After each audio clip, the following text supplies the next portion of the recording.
कुछ बेल के पतैया पर लिखिए भोले जी भगिया हमरो जग जाए।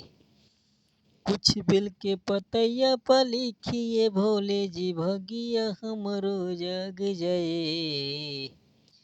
कि हमरो मन जग कनिया ये भोले दानी हमरो के मिल जाए। कि हमरो मन जग कनिया ये भोले दानी हमरो के मिल जाए। हरि मिल जाए हो मिल जाए, मिल जाए हो मिल जाए। यही सावन में कनिया मिल जाए। यही सावन में दुल्हनिया मिल जाए।